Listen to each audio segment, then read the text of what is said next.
ታዎች መካከል የሁለተኛው የግብጽ ጎል የተሻረበት መንገድ ነው። ለሁለተኛ ጊዜ አስቆጥሮ 58ኛው ደቂቃ ዚኮ አስቆጥሮ የሱ ኳስ የተሻረበት ሂደት ነው። ኳሱ ከተከላካይ ቦታ የተነሳ ኳስ ነው። ማለትም ከግብጽ የተከላካይ ክፍል ቦታ ላይ ሊሳንድሮ ማርቲኔዝ ሊያጠቃ ሄዶ ነበር። የአርጀንቲና ዲፌንደር ከሱ እግር ሲነጠቅ እግሩ ተረግጧል በሚል ነው ጎሉ ከጸደቀ በኋላ እንደገና ወደ ኋላ ተመልሰው በቫር የታየው። ይሄ ኳስ ለምን አከራካሪ ሆነ እናነሳዋለን። ሁለተኛው እንግዲህ ግብጾች በዚህም አላበቁም፣ ቀጠሉና 67ኛው ደቂቃ ይሄ ምታታዊ ልጅ ሆይሳም ሐሰን የተባለው ተጫዋች የሪያል ኦቪዶ ተጫዋች ነው። 24 ዓመቱ ነው። ባይዘው 24 ዓመቱ ነው። መረጃው እንደሚያሳየው ከሆነ ገና ብዙ መጫወት የሚችል አሪፍ እድሜ ላይ ያለ ተጫዋች ነው። ሪያል ኦቪዶ ስፔን ውስጥ ነው የሚጫወተው። የኢትዮጵያዊ መልክ ያለው ልጅ ነው። ስታየው እንዴ ይሄንን ልጅ አውቀዋለሁ የምትለው አይነት ፊት ነው ያለው። አብዛኞቻችን የኢትዮጵያውያንን የመልክ ገጽታ የያዘ ተጫዋች ነው። ያው የግብጾች መልክ ይታወቃልና ከነሱ ለየት ያለ ነው የሐሰን መልክ ማለት ነው። እና አንዳንዶች እንደውም ሲጠይቁ ነው ይሄ ልጅ ኢትዮጵያ ይመስላል፣ የኢትዮጵያ ዘር ሐረግ አለበት እንዴ ብለው ትናንት ኳስ ስናስተላለፍ በርካቶች ሲጠይቁን ነበር። እና ሙስጠፋ ዚኮ 67ኛው ደቂቃ ሁለተኛውን ጎል አስቆጠረ። ቅያሬዎች ድንጋጤ የነበረባቸው አሰልጣኝ ስካሎኒ ጎንዛሌዝን በታላፊኮ ላውታሮ ማርቲኔዝን በዴፖል ቀይሮ አስገቡ። እንደገና ጎንዛሎ ሞንቴልን በሞሊና ቀየሩ። የተቀየሩት አስተዋጽኦ አድርገዋል። ከጎንዛሌዝ ውጭ ላውታሮ ማርቲኔዝ አስደናቂ ስራ ነው የሰራው። አሲስት አድርጓል ለመጨረሻው ጎል ለኢንዞ ፈርናንዴስ። ጎንዛሎ ሞንቴልም ለሊዮኔል ሜሲ ለሁለተኛው ጎል አሲስት ያደረገ ነው። ሜሲ ያው ለክርስቲያን ሮሜሮ የመጀመሪያ ጎል አርጀንቲና ስታስቆጥር አሲስት ያደረገው ሊዮኔል ሜሲ ነው። አንድ አሲስት አንድ ጎል። ስለዚህ በአሲስት ደረጃ በዓለም ዋንጫው 9 አሲስቶችን በማድረግ የሊዮኔል ሜሲን የሚያክል አሲስት ያደረገ አንድም ተጫዋች የለም።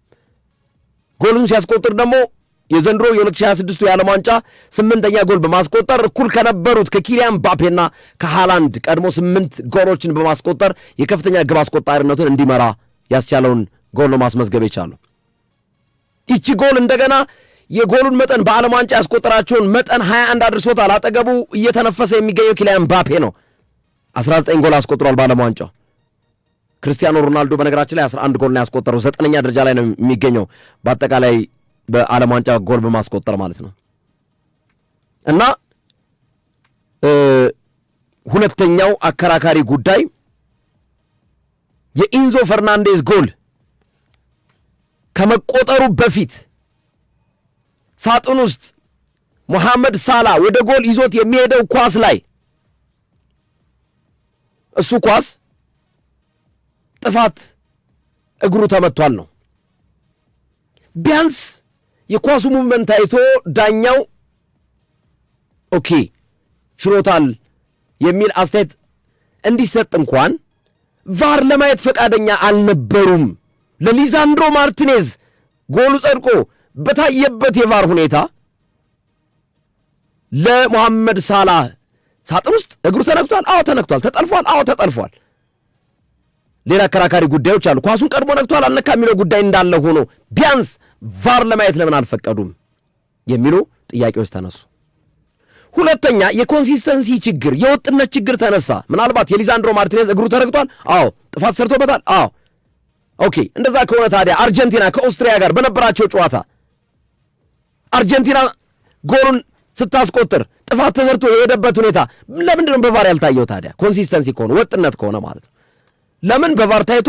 ምክንያቱም ከተጫዋች ላይ ጥፋት ተሰርቶ የሄደ ክስተት ነው። አርጀንቲና ከኦስትሪያ ብቻ አይደለም በዚህ ዓለም ዋንጫ ብዙ ተጫዋቾች ጥፋት ተሰርቶባቸው ጎል ተቆጥሯል። ለነሱ ግን ቫር ወደ ኋላ ተመልሶ አላየም ነው ሌላው ዳኛው ላይ ጣት እንዲቀሰር ያደረገው ማለት ነው። ሶስተኛ ተሻጋሪ ኳስ በግብጽ ብሔራዊ ቡድን በኩል የማዘምት ወይም ደግሞ ወደ ማዘመምቹ አካባቢ ይመስለኛል የተሻገረ ኳስ አሌክሲስ ማካሊስተር ጎትቶ ጥሎ ሳጥን ውስጥ የግብጽን ተጫዋች ቢያንስ ማየት እንኳን መልሶ እይታ እንኳን ማሳየት አልፈቀደም ካሜራው ራሱ እንኳን ሌላው ይቅርና ማለት ነው። እነዚህ ናቸው ዳኛው ላይ ባይዘው ጣት እንዲቀሰሩ ያደረጉት። ፍትሃዊነት ይጎላል ነው ግብጾች እያሉ ያሉት ምንድነው? ገና ጨዋታው ከመካሄዱ በፊት የፈረንሳይ ዳኛ ሲመደብ አርጀንቲናዎች እምቢ ስላሉ ለምን የፈረንሳይ ዳኛ ተመደበ ስላሉ ያንን ነገር ለማካካስ በሚል ለአርጀንቲና ፌቨር ተሰርቷል ነው። ከዛ ሌሎች ጉዳዮችም ሊዮኔል ሜሲ ምንም ጥያቄ የለውም ከሌላ ዓለም የመጣ ያስቆጠረውን ጎል ለተመለከተ ሰው ምን አይነት ብቃት እንዳለው ለሊዮኔል ሜሲ ምንም ጥያቄ የለው። ቆመን ነው የምናጨበጨው። ግን ሰዎች ሌሎች ነገሮችን መምዘዝ ጀመሩ። ምን ያኔ ቀይ ካርድ ሲሰራ ለሌሎቹ ቀይ ካርድ ሲታይ ለሜሲ ለምን ቀይ ካርድ አልተሰጠም? ስለዚህ ፊፋ ማለት ከአርጀንቲናን ፌቨር እያደረገ ነው እንድታልፍለት የሚሉ ማነሳሻ ሐሳቦችን እየጨመረ ነው። ሶፊ አንታንሳውና እኔ ብዙ ጉዳዮች ስላሉኝ በዚህ ጉዳይ ላይ መልሼ እመጣበታለሁ። አከራካሪ ነጥቦች እንዲሁም ደግሞ የተለያዩ ሰዎች የሰጡትን ሐሳብ ይዘን እንመጣለን። እነ ካስፐር ሽማይክል፣ እነ ቲየሪ ኦንሪ፣ እነ ጄሚ ካራገር የሰጡት አስተያየት አለ እናነሳለን። ውዝግቦቹ እንዴት አያቸው? ዳኛው እንዴት አየው? ሶፊ ግርምዬ እንዳልከው የሚያከራክሩ ሐሳቦች አሉ፣ የሚያከራክሩ ነጥቦች አሉ በዚህ ሂደት ውስጥ። በነገራችን ላይ ሊዮኔል ሜሲን ፔናልቲን እንዲስት ያረኩት እኔ ነኝ እያለ ይገኛል። አይሾ ስፒድ እዚህ ኢትዮጵያ መጥቶ ነበር። አይሾ ስፒድ ከጎሉ ጀርባ ነበር የነበረው ሜሲ ፔናልቲውን ሲመታና ለመረበሽ ሲሞክር ይታያል። ቪዚብሊ የግብፅን ማሊያ ሁሉ ለብሶ አይሾ ስፒድ እና የክርስቲያኖ ሮናልዶና የፖርቹጋል አድናቂ ነው። የፖርቹጋላዊ ነው እሱ በእንትኑ አሜሪካ ቢኖርም ዝሮ እኔ እንትኑ እንዲስት አድርጌዋለሁ ወይም አይኑ እኔ ላይ እንዲያርፍ በማድረግ ፔናልቲው እንዲስት አድርጌዋለሁ የሚል ሀሳብ ሲያነሳ ተመልክተነዋል። በጨዋታው መሃል ማለት ጨዋታው ከመጠናቀቁ በፊት በመሃል በነበሩት የላይቭ ቪዲዮዎች ላይ ያን ነገር ሲያደርግ ተመልክተነዋል አይሾ ስፒድ። ከዛ ውጭ ግን አይሾ ስፒድን የአርጀንቲና ደጋፊዎች እንደ ዝንጀሮ እየጮሁ እንደ ቺምፓዚ እየተራመዱ እንዲህ እያሉ በጣም ሲያናዱት ነበር የአርጀንቲና ደጋፊዎች ማለት ነው። እና እሱ ከዘረኝነት ጋር ተያይዞ ምናልባት ፊፋ ምርመራ ሊጀምርበት እንደሚችል ተጫዋቾች ላይ ብቻ ሳይሆን ደጋፊዎች ላይም እንዲህ አይነት ነገር መታየት የለበትም በሚል እንቅስቃሴ መጀመሩ እየተነገረ ነው የሚገኘው። አርጀንቲናዎች ባይዘወይ ሶፊ በጣም ከባዶች ናቸው። እኔ የአርጀንቲናንና የቺሊን የአርጀንቲናንና የኮሎምቢያን ጨዋታ ይቻሉ እና ብዙ ጊዜ አይታቸው ከሆነ ኮሎምቢያ በቆዳቸው ጠቆር ያሉ ተጫዋቾች አሉበት እና እኔ የአርጀንቲናና የኮሎምቢያን ጨዋታ ለማየት ገብቼ ኮፓ አሜሪካ ጨዋታ ነው ማለት ነው የተገናኙት አርጀንቲናና ኮሎምቢያ እና ስቴዲየም በሙሉ ሜሲ ነው የሚለው የሜሲ ስም ነው የሚነሳው። የአርጀንቲና ደጋፊዎች በጣም ዘረኞች ናቸው። በጣም ከነሱ መሀል ምናልባት ፎቶግራፉን አይተው ይሆናል ሶፊ። ከነሱ መሀል ከአርጀንቲና ደጋፊዎች መሀል ነበር የነበርኩት። በቃ ሙሉ የኮሎምቢያን ተጫዋቾች በቆዳ ቀለማቸው በጥቁርነታቸው ነው ሲሰድቧቸው የነበረው ማለት ነው። እና በግልጽ ነው የሚሳደቡት እነሱ የአርጀንቲና ልክ እንደ ዝንጀሮ እየጮሁ እና ሞንኪ እያሉ ማለት ነው። እና እኔ ራሱ ተሳቀቅኩኝ ታውቃለህ። እኔ ብቻ አይደለም አክቹዋሊ ሌሎች የጥቁር የቆዳ ቀለም ያለን ኢትዮጵያውያኖችም አብረን ጎን ለጎን ነበርን እና ደነገጥን በአጠቃላይ ማለት ነው። እና ምን ለማለት ፈልጌ ነው የአርጀንቲና ደጋፊዎች እንደዚህ አይነት ነገር በጣም የተለመደ ነው ኮሎምቢያ ውስጥ ጥቁር ስለሆኑ ማለት ነው። በነገራችን ላይ ያው ከአርጀንቲና ጋር ተያይዞ ታሪክ የሚያስቀምጣቸው ነገሮች አሉ። አርጀንቲና በነገራችን ላይ ጥቁር ሕዝብ የነበረባት ሀገር ነበረች። ብዙ ጥቁሮች የሚኖሩባት ሀገር ነበረች አርጀንቲና እና ጥቁሮችን ስትራቴጂካሊ ሆን ተብሎ አሁን አይደለም ከረጅም ዓመታት በፊት ስትራቴጂካሊ አጥፍተዋቸዋል ተብሎ ይነገራል። በታሪክ ደረጃ ማለት ነው ከጥቁሮች ጋር የተያዘ ሂስትራቸው። ለዛ ነው አሁን ብዙዎች ሜሲን የሚጠሉት አይመስለኝም። አርጀንቲናን ግን የብዙ ሀገር ዜጎች ይጠሏቸዋል ከዘረኝነት ጋር ተያይዞ ያላቸውን አቋም በማየት ማለት ነው።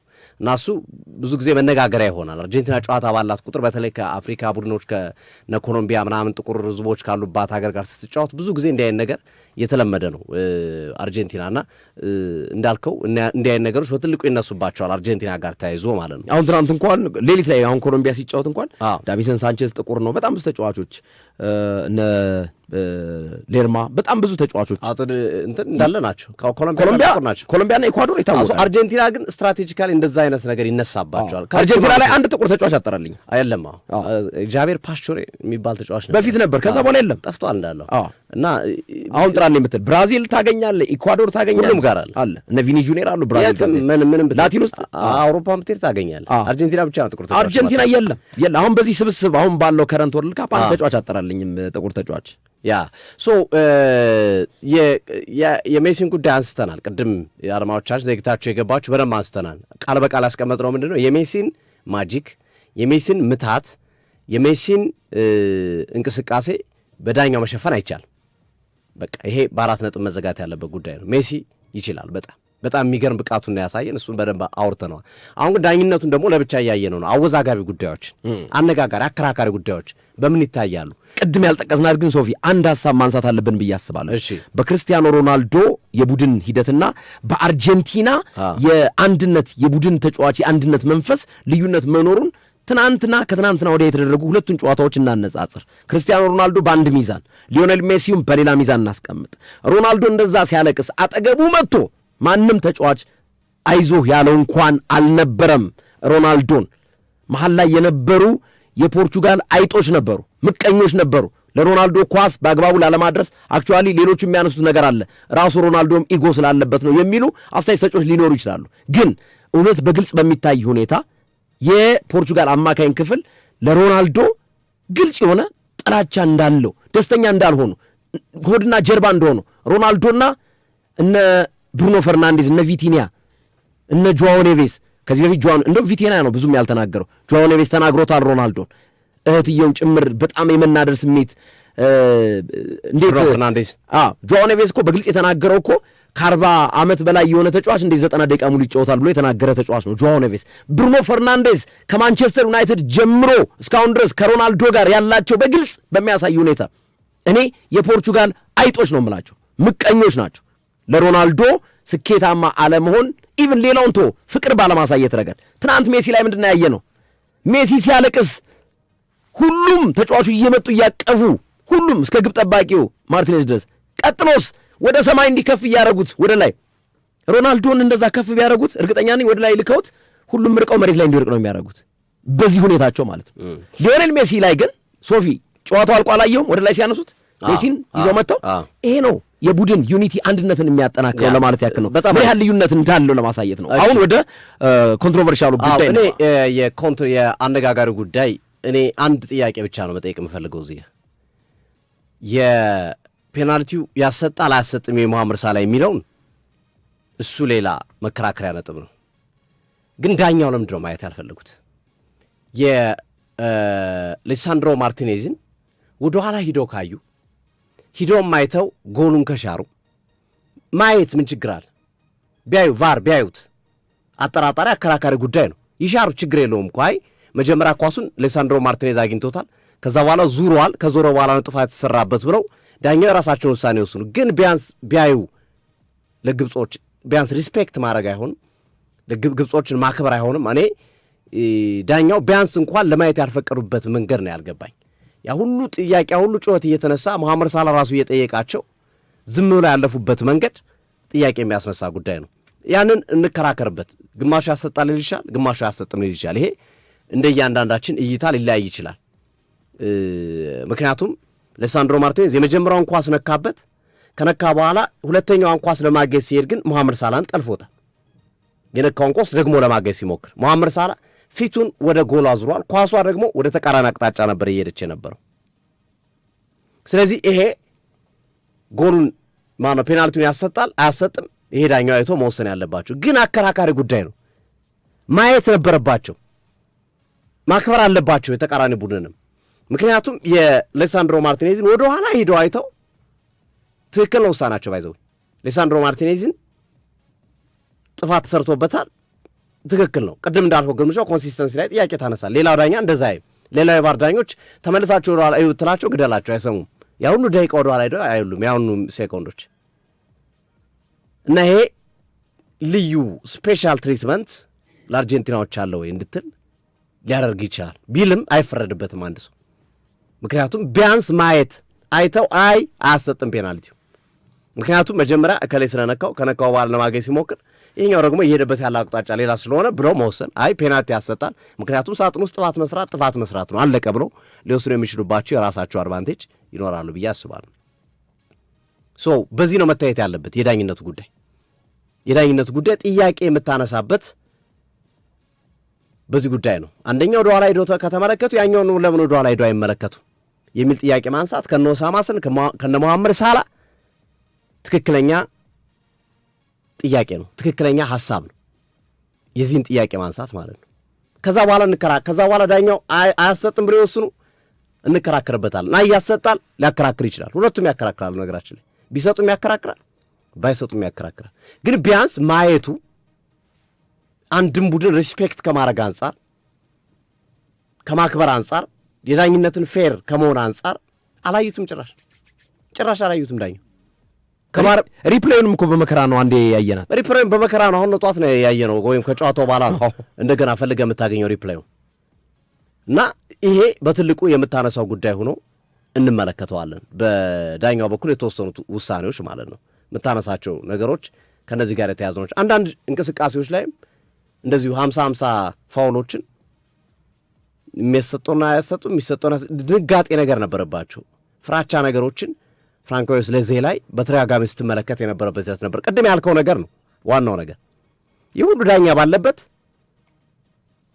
ለዚህ ዓለም ዋንጫ ትልቅ ግምት የሚሰጣቸው ብቻ ሳይሆን ከቅርብ ጊዜያት ወዲህ ሁለቱ ብሔራዊ ቡድኖች በተለይ ፈረንሳይ የዓለም ዋንጫውን ካጣቸው ወዲህ 2022 ላይ የሁለቱ ቡድኖች ፉክክር የሚጠበቅ ነው። በተለይ እንደዚህ አይነት ጥሮ የምድብ ጨዋታ ቢሆን ችግር የለው። የጥሮ ማለፍ ምናምን ጨዋታዎች ሽባት ምድብ አሁን ፈረንሳይ ከሞሮኮን የሚያጫወቱት 5ቱ ሞሮኮ አርጀንቲና ናቸው ቫርዳኞቹን ጨምሮ። የትናንቱ ደግሞ በሙሉ ፈረንሳይና ከነረዳቶቻቸው ጭምር ማለት ነው። ሶ ይሄ እንዲህ አይነት ነገር እንዴት ትወስናለህ? እንደ ዳኛ ያለ የለም ዳኛ ይሄን ያለ በሀገሪቷ በዓለማችን ዳኛ የለም። አከራካሪ የሆነ ነገር ለምን ታደርጋለህ? የሌላ ሀገር ዳኛ ምንም የሚወስን ምንም የሌላ ሀገር ዳኛ ማድረግ የለብህም ወይ? በነገራችን ላይ ትናንት ሞሮለስ ለአርጀንቲና አድልተዋል ተብሎ ስለታመነው እንጂ ዳኛው በተቃራኒ ቢሆን ደግሞ እንዲሁ አርጀንቲና ትበድላለች ተብሎም ጥያቄ ሊነሳባቸው የሚችሉ አይነት ጥያቄዎች ሊነሱ ይችላል። ምክንያቱም ፈረንሳይ በፍጻሜው አርጀንቲና እንዳታገኝ ከወዲሁ ለመመለስ ወይም ከወዲሁ ለማስቀረት ያደረጉት ነገር ነው ሊባል ይችላል። አርጀንቲና ተበድላ ቢሆን ኖሮ ማለት ነው በዛ ሂደት ውስጥ ለምሳሌ ጎሉ ቢጸድቅ ሁለተኛው ጎል የተሻረው ጎል ማለት ነው መሐመድ ዚኮ ሁለቱንም ያስቆጥረው የተሻረውንም የጸደቀውንም ያስቆጥረው መሐመድ ዚኮ ነው ቢጸድቅ አሁን እዚህ ጋር የምናወራው ሌላ ነው። ሌሳንድሮ ማርቲኔዝ ጥፋት ሰርቶበት እንዴት ዳኛው አላዩም የሚለው መከራከሪያ በትልቁ ይነሳ ነበር። ይሄ ደግሞ ሆን ብሎ ነው ያደረጉት አርጀንቲና ከፈረንሳይ በፍጻሜው እንዳይገናኙ ከማድረግ አንጻር የሚል ሀሳቦች ይነሳሉ። በነገራችን ላይ አርጀንቲና ግማሽ ፍጻሜ እስከምትደርስ ድረስ በፊፋ የደረጃ ሰንጠረዥ 10 ውስጥ ያለ ቡድን አታገኝም። ቶፕ 10 ውስጥ ያለ ቡድን አታገኝም። ግማሽ ፍጻሜ እስከምትደርስ ድረስ እንግዲህ የእንግሊዝና የኖርዌይን አሸናፊ ምናልባት እንግሊዝን ካገኘች ከ10 ውስጥ ያሉ ቶፕ 10 ቡድኖችን ታገኛል። እስቲል እንደዛ ካልሆነ ኖርዌይን የምታገኝ ከሆነ ከቶፕ 10 ውጭ ያሉ ቡድኖችን ነው በሙሉ ከምድብ ጀምራ እስከ ፍጻሜ ድረስ የምታገኘው። ይሄ ድርድሩ እድል ነው፣ ሆም ተብሎ ነው። እንግዲህ ይሄ ሊታይ የሚችልበት የራሱ አንግል ይኖራል። ግን ብዙዎች እየተከራከሩበት ነው። ሆም ተብሎ አርጀንቲና እንድታልፍ የተደረገው ነው። አሁን የኖሳ ማሰን አስተያየት በቃ ገንዘብ ፍለጋ ነው ፊፋ ይሄን ያደረገው። ሜሲ ካለ ስፖንሰሮች ስላሉ ሜሲ ካለ ብዙ ተመልካች ይኖራል ብለው ስላሰቡ ከራሳቸው ገቢ ጋር አያይዘው ያደረጉት ነገር ነው እንጂ ጨዋታውን እኛ ማሸነፍ ይገባን ነበረ። ይህንን ያደረጉበት መንገድ ከዛ ጋር የተያዘና የተያዘ ብቻ ነው የሚል ሐሳብ ያነሳል። መሐመድ ዚኮ ፊክስር ነው ያለው። ጨዋታው ተጭበርብሯል ያለው ቃል በቃል ጨዋታው ተጭበርብሯል፣ በዳኛው ጨዋታው እንዲጭበረበር ሆን ተብሎ ተሰርቷል የሚል ሐሳቡን ያነሳል። ያው በዋነኝነት የሚያነሱት የሳላን ፔናልቲ ነው። የሳላ ፔናልቲ ተሰጣ፣ የኤንዞ ፈርናንዴዝ ጎል ተሽሮ ለሳላ ፔናልቲ ቢሰጥ ኢጂፕት ታሸንፍ ነበር። የመጨረሻ ደቂቃ አካባቢ ስለነበረ ማለት ኦቬስ ነው፣ ግልጽ ነው ጥያቄያቸው። ሳላ ላይ የተሰራው ጥፋት ፔናልቲ ቢሰጥ ያኛው ጎል ይሻራል የኤንዞ ፈርናንዴዝ ከዛ ተመስርቶ የሄደ ኳስ ስለሆነ ስለዚህ ግብጽ ታሸንፋለች ነው ጥያቄያቸው፣ የነሱ ጥያቄ እና ፊክስር ነው በቃ ተጭበርብሯል፣ ጨዋታ ሆን ተብሎ ጥያቄ እንዲነሳበት ሆኗል የሚል ሐሳብ ታነሳለህ። ግን በዚህ መሃል ደግሞ የምታነሳቸው ጥያቄዎች አሉ። 2-0 ለምን ማስጠበቅ አችልም? 2-0 አድቫንቴጅንም ይዘህ የቆየባቸውን ሂደቶች ማየት አለብህ። 2-0 አድቫንቴጅ ይዘህ የቆየባቸውን ደቂቃዎች፣ ቀሪዎቹን 10 ደቂቃዎች በተወሰነ መንገድ ብትታገል ከዳኛ ጋርም ሰጣ ገባ ውስጥ የማትገባበት ወይም ዳኛንም አዳልተው አዳላ የምትልበት ሁኔታ ውስጥ ላትገባ ትችል ነበር። ከዛ አንጻር ስንመለከተውም ሌላ የመከራከሪያ ነጥብ ልታነሳ ትችላለህ። ዞሮ ግን በዚህ የዓለም ዋንጫ በዚህ የትናንትናው ጨዋታ ላይ ብዙ አወዛጋቢ ብዙ አነጋጋሪ ክስተቶች የነበሩበት እኔ ዳኛው ላይ የማነሳው ጥያቄ አንድ ጥያቄ ነው። ፔናልቲውን ይስጡ አይስጡ የሚለው አይደለም ጥያቄ። ለምን አላዩትም? ቢያንስ ለምን ዳኛው በቫር ነውም አይደለም። ምክንያቱም በጣም ሜጀር ኢንሲደንት ነው፣ ትልቅ ጉዳይ ነው።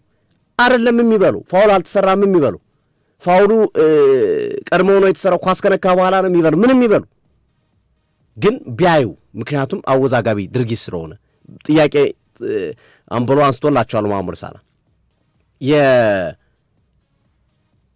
የሊሳንድሮ ማርቲኔዝን ጥፋት እኮ ለመመልከት እኮ የቫርን ጥያቄ እኮ አልጠበቁም። ግርሜ የቫር ጥያቄ አልጠበቁም። ኳሱን ወዲያው ነው ያቆሙት። ጎል እንደተቆጠረ ቁም አላቸው፣ ሂደው ነው ያዩት። የመሐመድ ሳላ ግን ጎሉ ተቆጥሮ ደስታቸውን እየገለጹ አርጀንቲናዎች ማየት የሚችሉበት እድል ነበር። ማየት አልፈለጉም ጭራሽ። ይሄ አንዳንዴ የነ ሆሳም ሐሰን የነ መሐመድ ዚኮ ሐሳብ የነ መሐመድ ሳላ ሐሳብ በተወሰነ መንገድ ውሃ የሚያነሳ ወይም የሚደፋ ሐሳብ እንደሆነ ትመለከታለህ።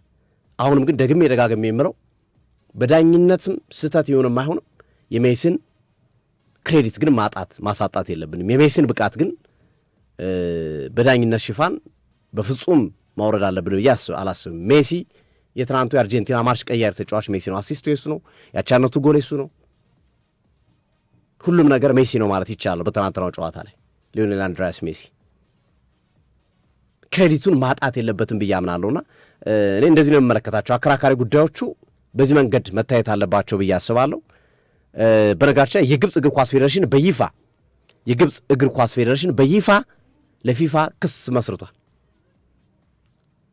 ለዳኛው ላይ ያለውን ቅሬታ ሙሉ በሙሉ በጨዋታ ላይ የነበረውን ቅሬታ ሙሉ በሙሉ አስይዞ ለፊፋ አቅርቧል። እንግዲህ በምን ይታያል፣ በምን ይመረመራል፣ ዳኛው ይቀጣል አይቀጣም የሚሉትን ጉዳዮች አብረን የምንመለከተው ነው የሚሆነው። የዳኛው ውሳኔ ልክ ነው አይደለም የሚሉት ውሳኔዎች ጥያቄ የሚያስነሱ ይሆናል። እንግዲህ በኢንዲፔንዳንት ፓናል ወይም በነፃ ሰዎች ተሰብስበው የሚያዩት ነው የሚሆነው። ይህንን ጉዳይ ያሰጣል አያሰጥም ዳኞችም ጭምር ያሉበት ነው ፓናል። ልክ የባሎገንን ቀይ ካርድ እንዳነሱት ዳኛው ላይስ እርምጃ ወስዱ ይሆን ወይስ ዳኛው ውሳኔ ትክክል ነው የሚለውን በቀጣይ ቀናቶች የምንመለከት ይሆናል። ግርሜ እንግዲህ አንዳንድ ነገሮችን ማንሳት ተገቢ ነው ብዬ አስባለሁ እና ይሄ ክስተቶች ወጥነት የጎደለው ነው የምንላቸው ክስተቶች አንደኛ አከራካሪ የሆነው በዚሁ በራሱ ጨዋታ ላይ ነው። አንደኛው ክስተት ፋውል ባይ አታኪንግ ቲም ቢፎር ጎል አርጀንቲና ማለት ነው። አርጀንቲና ፋውል ተሰርቷል፣ ጎል ባስቆጠረው ቡድን ተጫዋቾች ጥፋት ሰርቷል በሚል በቢልድ አፕ ወደ ኋላ ተመልሰው በቫር አይተው ጎሉን ካንስል አደረጉት። የዚኮን ጎል ሊሳንድሮ ማርቲኔዝ ላይ እዚሁ ከትናንቱ ጨዋታ ላይ ግን በተመሳሳይ ኢንዞ ፈርናንዴዝ ያስቆጠረው ጎል መነሻ መሐመድ ሳላ ላይ ጥፋት ሰርቷል። ኢቭን በቫር ለማየት እንኳን ፈቃደኛ አልሆኑም ነው። ይሄ አንፌር ነው፣ ኢፍትሃዊ ነው። እዚህ ጋር ወደ ኋላ ተመልሰ በቫር ካየ የኛውንም በቫር አይተህ ውሳኔን ለህዝብ ማሳወቅ ያስፈልጋል። ሁለት ሰዎች እዚህ ጋር ካሉ ለሁለቱም እኩል መካፈል ካለባቸው ለአንዱ 1 ብር ከሰጠው ለአንዱም 1 ብር መስጠት አለብህ። ይሄ ፌርነስ ነው፣ እኩል ወይም ፍትሃዊነት የምንለው ማለት ነው። ስለዚህ በዚህ በትናንቱ ዳኛ ላይ ኢፍትሃዊ ድርጊት ከሆነው አንዱ ክስተት ክንዋኔ መካከል ሊሳንድሮ ማርቲኔዝ ላይ ጥፋት ሰርቷል በቢልድ አፕ ዚኮ ባስቆጠረው ጎል። በነገራችን ላይ ሊሳንድሮ ማርቲኔዝ በኋላ እኮ ጥፋት ሰርቶ ቀጥታ የተቆጠረ ጎል እኮ አይደለም እኮ ጎሉ። ሊሳንድሮ ማርቲኔዝ ላይ ጥፋት ሰርቶ ሆሳም ሐሰን 3 ተጫዋቾችን አልፎ ይዞት ሄደው ኳስ እኮ ነው። ለምን የሆሳም ሐሰን ክህሎት ግምት ውስጥ አልገባም ነው እንደነ ካስፐር ሽማይክል አይነት ተጫዋቾች አስተያየታቸውን እየሰጡ የሚገኙት ማለት ነው። ቴሪ ኦንሪ፣ ጂሚ ካራገር ተቃውሞታል። በነገራችን ላይ እግር ኳስ የንክኪ ስፖርት ነው። ንክኪ እንዴት ሳይኖር እንዴት ጎል ሊቆጠር ይችላል? ስለዚህ ንክኪዎች ግዴታ ናቸው፣ የእግር ኳስ አንድ አካል ናቸው ነው። ቴሪ ኦንሪ ትናንት አሳፋሪ ላይ ግብፅ ላይ በደል ደርሷል ነው ያለው ቴሪ ኦንሪ። ግን ከሁሉም የሚያከራክረው ነገር ምንድን ነው? እዚህ ጋር የሊሳንድሮ ማርቲኔዝን ጥፋት ሰርቶበታል ተብሎ እግሩ ተረግጧል ተብሎ የግብፅ ጎል እንደተሻረው ሁሉ ቢያንስ ያስኬድም አያስኬድም በቫር ጨዋታው ፍራንኳ ሌሴ አስቁመው የቫር ዳኞችም የቫር ቼክ መደረጉን አይተው ነበር ማድረግ ቫር እንኳን ቼክ ለማድረግ ምስሉ ላይ እንኳን ሪፕሌን በዛ ቅጽበት ላይ ማየት አልቻልንም። እኔ ትናንት ከገዝዬ ጋር እየተከራከር ነበር። ሶፊ ታስታውሳለህ? ሳላ ተነክቷል እያልኩኝ ነበር ስከራከር። ሳላ ተጠልፏል። ከዛ ቆይ ሪፕሌይን ታይታላችሁ እያልኩኝ ሪፕሌይን ሊያመጡትም ፈቃደኛ አልሆንም። አላየ ነው ሳናየው አመለጠን ማለት ማሳየት እንኳን አልፈለጉም ነው። ይሄ አሁን እዚህ ጋር እያነሳን ያለ ነው የሳላህ ፔናልቲ ያሰጣል ወይም ደግሞ አያሰጥም እያልን አይደለም። እሱ ጋር ለመሄድ ነው። ሊዛንድሮ ማርቲኔዝ ላይ እንዳዩት በቫር ተመልሰው እንዳዩት ተመሳሳይ ክስተት ስለሆነ ማለት ነው ኢንዞ ፈርናንዴዝ ጎል ስላስቆጠረ ፖይንቱ ይሄኛውንም ማየት ነበረባቸው። አንፌር የሚያስብላቸው ከዛ አንጻር ነው። የቫር ዳኛ የሚሆኑ የመሃል ዳኛ የሚሆኑ ማንም ይሁን በማንም ጥቆማ ይሁን በማን ሪፕሌይ ማየት አለባቸው። በጣም ኢንሲደንቱ ቢግ ኢንሲደንት ስለሆነ አይደለም እኮ ማለት ትችላለህ። በቃ አያሰጥም፣ ይኸው ቪዲዮውን አያሰጥም ማለት ይቻላል። ሪዝናብል ደግሞ ባይዘው እዚህ ጋር አሁን አድማጮቻችን መረዳት ያለባቸው እኛ የመሐመድ ሳላ ፔናልቲ ያሰጣል አያሰጥም ማለት አልገባንም። እኛ ዳኛ አይደለን፣ የዳኛ እሱ የዳኛው ውሳኔ የለን። ግን እያልን ያለ ነው እኛ ኢንሲደንቱ ግን እንደ ሌሎች ኢንሲደንቶች መታየት አለባቸው። ሊሳንድሮ ማርቲኔዝ እንዳዩት ይሄኛውንም ቢያዩ አሁን መከራከር አይኖርም ነበር። ለምን መከራከሪያ የማይኖረው ለምንድን ነው? ፔናልቲ አይደለም ካሉም ፔናልቲ ያልሆነበት ምክንያት ስለሚያስረዱ አሁን እኛም እዚህ ጋር ነው አይደለም የሚለውን ዳኛው እንዲህ ብሎ አስረድተዋል። ልክ ናቸው፣ ልክ አይደለም፣ ከዛ ሌላ የዳኞችን አስተያየት ልንሰማ እንችላለን። አይ አያሰጥም ምክንያቱም እንዲህ ስለሆነ ነው የማያሰጠው። ዛሲት ያሰጣል እንዲህ ነው መከራከሪያውን እሱን እዛ ላይ ልነጋገርበት የምንችልበት ሐሳብ ሊኖር ይችላል። እኛ ያልናት ይቺ ፖይንት ናት፣ ሜጀር ፖይንት ይቺ ወደ መድሎል እንድትወስዱ የሚያደርግ ወይም እነ ቴሪ ሆነሪ እንዳሉት ሌሎችም ተንታኞች እንዳሉት ይቺ ነገር ለሐሜት ታመቻለች ነው። በትክክል ሌላ ነገር የለውም። ይሄ ነው እንጂ የተባለው ከዚህ ጋር የአርጀንቲና ብሔራዊ ቡድንም የግብፅም ቡድንም የማጣጣል የማርነቅ ነገር የለም። ልክ ነው። ስለዚህ ይሄ ሐሳብ ሁላችንም ልንገዛው ፍትሐዊ ከመሆን አንጻር ይሄን ሐሳብ ልንገዛው ይገባል። ፍትሐዊ ከመሆን አንጻር የሜሲም ደጋፊውንም አቱንም እንዴ ዳኛው እኮ ሶፊ የሊዛንድሮ ማርቲኔዝ ምንድን ነው ያሉት? አፍተር ሪቪው ብሎ ተናግሯል አይደል? የመሐመድ ሳላህንም አፍተር ሪቪው ብሎ መሻር ይችላሉ። ጥፋት እንትን አላለበትም ምክንያታቸውን ማስቀመጥ ይችላሉ። ወይ የአርጀንቲናው ተከላካይ ቀድሞ ኳስ ነክቷል ወይም እንደዚህ ብለው ሌላች ምክንያት ወይ ደግሞ የሚያሰጥም ከሆነ በቫር አይተህ ነው ፔናልቲ ያሰጣል ብለው ብቻ አፍተር ሪቪው ብለው ለሊዛንድሮ ማርቲኔዝ ለጎሏ መሸርም ማስረጃ በቫር አይተው እንደመሰከሩት ሁሉ ለመሐመድ ሳላህ መመስከር ነበረባቸው። ይሄ ነው ዛዝ ፖይንት። ይሄ ነው አንፌርነስ ማለት ይሄ ነው የሚነሳው ጥያቄ። ከዛ የተለየ ጥያቄ የሚነሳ አይመስለኝም። ዳኛው ላይ ሜጀር ኢንሲደንቱ ይሄ ነው በትክክል ሜጀር ኢንሲደንቱ። ምክንያቱም ፔናልቲ ቢሰጡ ከኢንዞ ፈርናንዴዝ በፊት ግብፅ ታገባና ግብፅ የማሸነፍ ዕድል ነበራት። ይሻርና የኢንዞ ፈርናንዴዝ ተሽሎ ለግብፅ ፔናልቲ ተሰጥቶ ግብፅ ታገባ ነበር። ፔናልቲ የሚያሰጥ ከሆነ ፔናልቲ የማያሰጥም ከሆነ ዳኛውን አያሳማቸውም። ይኸው አስረድተዋል እኮ እንደዚህ ስለሆነ እኮ ነው የሚለውን ነገር ማለት ነው። ይሄን አለማድረጋቸው አንዱን የእናት ልጅ አንዱን የእንጀራ ልጅ አድርገዋል ተብሎ ሞር ለአርጀንቲና ፌቨር እንዲደረግ ተደርጓል የሚል ሐሳብ እንዲነሳ ተደርጓል። ሌላው አከራካሪ የሆነ ጉዳይ ሶፊ ታስታውስ ከሆነ ሊዮኔል ሜሲ በቫር ይታይልን ሲላቸው ነው። ሊዮኔል ሜሲ ነው ጠቋሚ ማክሰርና ሊዮኔል ሜሲ ናቸው የጠቆሙት። እዚህኛው ላይ ግብጾች በቫር ይታይልን ብለው ምልክት ሲያሳዩ ለምን ነው ዳኛው ማየት እንኳን ያልፈለጉት ነው?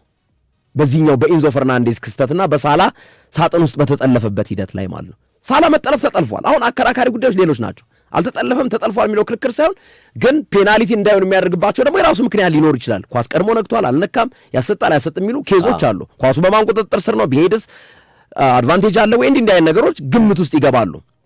ካስፐር ሽማይክል ምን አለ ሶፊ? ካስፐር ሽማይክል ቃል በቃል የተናገረው ነገር ለምሳሌ አለ ፋክትን እውነታን ዲና የሚያደርጉ እውነታን የሚሽሩ ነገሮች ለምሳሌ ጎሉ አለ ኳሷ መስመሩን አልፋ ኢንኬስ ጎል ላይን ቴክኖሎጂ እጃቸውም ሳይሰራ ቀርቶ ምናምን በቫር እንዲታይ ቢደረግ አለ ይሄ ፋክት ነው አለ። ምንም ልትክደው አትችልም። ፋክት ነው ወደ ኋላ ተመልሰው ማየት ይችላሉ አለ። ይሄኛው ግን ሰብጀክቲቭ ነው። ፋክት እውነታ ሳይሆን እንደ በአእምሮህ ግምት የምታስገው እንደ ዳኛው እንደ ሬፍሪ ኦፒኒየን የምትወስደው ነገር ነው። ዳኛው ፋውል አልተሰራም ብለው ያለፉትን ጨዋታ ቫር ማየት የሚችለው ፋክት ስለሆነ እውነታን ስለሆነ የዳኛን ኦፒኒየን ሁሉ ማየት መጀመሩ ልክ አይደለም ነው ያለው ካስፐር ሽማይክል። ምክንያቱም ዳኛው በኦፒኒየኑ መሰረት አያሰጥም ብሎ ያለፈውን ነገር ነው ቫር ጥሪ ያደረገው። ፋክት ቢሆን ለምሳሌ ቅድም እንደተባለው ማለት ነው ወይ መስመሩን የጎል መረቡን በጎን በጥሶ መረብ ላይ አርፎ ዳኛው ጎል ብሎ ወስኖ በቫር ሲታይ ግን ኳሱ ያለፈው በጎኑ መረብ በኩል ነው አይነት ቢሆን ፋክት ነው። ቫር ተመልሶ ቢያየው ፋክት ነው፣ እውነታን ነው። እንዴ በዚህኛው በኩል እኮ ነው የገባው ዳኛው ስላልታያቸው ነው የሚል ድምዳሜ ለመስጠት ቫር ይሄ ግን ሬፈሪ ኦፒኒየን ነው፣ ሳብጀክቲቭ ነው። ይሄ እና ያለው ካስፐር ሽማይክል ነው። ቴሪ ኦንሪ እግር ኳስ ንክኪ ነው፣ አንድ አይነት ነው። የቴሪ ኦንሪና የጄሚ ካራገር አንድ አይነት ነው፣ አንድ አይነት ነው። እነሱ ያሉት ደግሞ ምንድነው እግር ኳስ የንክኪ ስፖርት ነው። ሶ ሳይነካካ ታዲያ ጎል ያግባ እንዴ? ብዙ ነገሮች እኮ አሉ እኮ አለ እና በጣም ግብጽ ላይ በደል ነው የደረሰው ብለው ነው እነሱ ድምዳሜያቸውን ያስቀመጡት ማለት ነው። የሆሳም ሐሰንንና የዚኮን ቅድም እንዳልነው ነው አንስቶታል በግልጽ በቃ አርጀንቲና እንድታልፍ ስለተፈለገ ነው ለማስታወቂያ ፐርፐዝና ለገንዘብ ለማግኛ መንገድ ፊፋ የአርጀንቲናን ፌቨር ለማድረግ ያደረጉት ሂደት ነው እና ተጭበርብሯል የሚል ነው። ሌላው ያልተነሳ ነገር ሶፊ አንዳንዶች አይታችሁት ሊሆን ይችላል፣ አንዳንዶች ደግሞ ላታዩት ትችላላችሁ። ከማዕዘን አቅጣጫ ኳስ ክሮስ ተደርጎ ማካሊስተር ጎትቶ ሜዳ ላይ ጥሎታል የግብፅን ተጫዋች። ፔናልቲ ቢያንስ ሪፕሌይ እንኳን አላሳየንም። ይሄኛውንም ማለት በጭራሽ ሪፕሌይንም አላየነውም ምንም አላየነውም ማለት ነው። ደግማችሁ እዩት። በነገራችን ላይ ይሄንን ማለት ሲጎተት የግብፁ ተጫዋች በማካሊስተር ተጎትቶ ሳጥን ውስጥ ሲወድቅ ማለት ነው፣ ተጎትቶ ሜዳ ላይ ሲወድቅ ማለት ነው። እሱንስ እንዴት ነው የምታብራራው ሶፊ? ቢያንስ ዳኛው ስለዚህ ጉዳይስ ጥያቄ እየቀረበላቸው ተጫዋቾቹ ሄደው እያነጋገሯቸው በ5 ደቂቃ ውስጥ ባይዘወይ 5 ቢጫ ካርድና 1 ቀይ ካርድ ሰጥተዋል በመጨረሻው ደቂቃ ዳኛውን ለማናገር ሲሞክሩ ማለት ነው። ሆሳም ሐሰን ጭምር የሬሲዝም ምልክት ሁሉ እያሳዩ ነበር። ይሄ የሬሲዝም ምልክት ነው ባይዘወይ ፊፋ ራሱ አሳዩ ብሎ ማለት ነው እያሳዩ ነበር። ቢያንስ ዳኛው ምንድን ነው ብሎ እንኳን አልጠየቋቸውም። ቢጫ ካርድ ነው ወስዶ የደረገሙላቸው ማለት ነው ሆሳም ሐሰንን ማለት ነው። እና ይሄን ነው የግብፅ ተጫዋቾች እና አፍሪካውያን በሙሉ አይ በቃ ለአርጀንቲናማ ፌቨር ተደርጓል ወይም እየተደረገ ነው የሚለውን ነገሮችን በማገጣጠም ነው። እንዲህ አይነት ክስተቶች በዚህ ዓለም ዋንጫ ተከስተዋል። ከተከሰቱት ነገሮች መካከል ጀርመን ከኢኳዶር የነበረው ጨዋታ ጀርመን በሁለተኛው ደቂቃ ላይ በሌሮይ ሳኔ ጎል ስታስቆጥር አሌክሳንደር ፓቭሎቪች ጥፋት ሰርቶ የሄደ ኳስ ነው። ጥፋት ሰርቶ ማን ላይ? ፔድሮ ቪቴ ላይ የሄደ ኳስ ነው እና ቫር አየውና ጎሉን አልቀየረ አጸደቀው። እንግዲህ ይሄ ጎል በፓቭሎቪች ጥፋት ሰርቶ ሌሮይ ሳኔ ያስቆጠረው ጎል ነው። ማን ላይ? የኢኳዶር ተጫዋች ፔድሮ ቪቴ ላይ ማለት ነው። ጀርመን ከኢኳዶር በዚህ ዓለም ዋንጫ ጥፋት ተሰርቶ በግልጽ ጥፋት ተሰርቶ ገብታችሁ ታስታውሱ። ጨዋታውን እየነገርኳችሁ ነው። ጀርመን ከኢኳዶር ሌሮይ ሳኔ ያስቆጠረው ጎል ፓቭሎቪች የሰራው ጥፋት ኢኳዶር ላይ በቫር ታይቶ ጎሉ እንዲጸድቅ ነው የተደረገው። እንደ ትናንቱ እንደ ሊዛንድሮ ማርቲኔዝ አይነት እዚህኛው ላይ አርጀንቲና ላይ ግን ጎሉ እንዲቀለበስ ነው የተደረገው። ይሄ ጥያቄ ምንድን ነው? እኔ ስለ ትናንቱ ለሊዛንድሮ ማርቲኔዝ ልክ ነው ልክ አይደለም እያልኩኝ አይደለም፣ ግን ኢዝ ኤ ፕሮብለም ኦፍ ኮንሲስተንሲ የወጥነት ጉድለት፣ ወጥ ውሳኔ ለማስተላለፍ ሀፕን ያደረገ የጆናታንታ ሶፊ ጆናታንታ ጀርመን ከማዘን ተሻግሮ ጆናታንታ ጎሉን ሲያስቆጥር ምንድነው የተፈጠረው ነገር? አይ ግብ ጠባቂው ላይ ጥፋት ሰርቷል አይደል የተባለው። ከዛስ ፊፋ ምን አለ በኋላ ላይ? ጆናታንታ ላይ እኮ ስህተት ሰርተናል መጽደቅ ነበረበት ጎሉ አላሉ ራሳቸው። ሶ እንዲህ አይነት የወጥነት ችግር የታየበት የዓለም ዋንጫ መሆኑ ፊፋ ላይ ጣቶች እንዲቀሰሩና ዳኝነቱ ላይ ችግር አለ ብለው ግብጾች እንዲያነሱ አድርጓቸው። በጣም አሪፍ ዘግይታችሁ ለገባችሁ ስለ ሜሲ በመጀመሪያው ክፍል አውርተናል። ዩቲዩብ ላይ ተቆርጦ ታገኙታላችሁ የሜሲን ምትሃትን በተመለከተ። ሁለተኛው ክፍል ላይ የደረሳችሁ ደግሞ ከ20 ደቂቃ በኋላ ወይም ከ7 ከ20 በኋላ የደረሳችሁ አወዛጋቢ ጉዳዮችን፣ የዳኞችን ሀሳብ፣ አስተያየት፣ የሚዲያውን ሀሳብ የቃኘንበት ነው። ስለዚህ ሁለቱም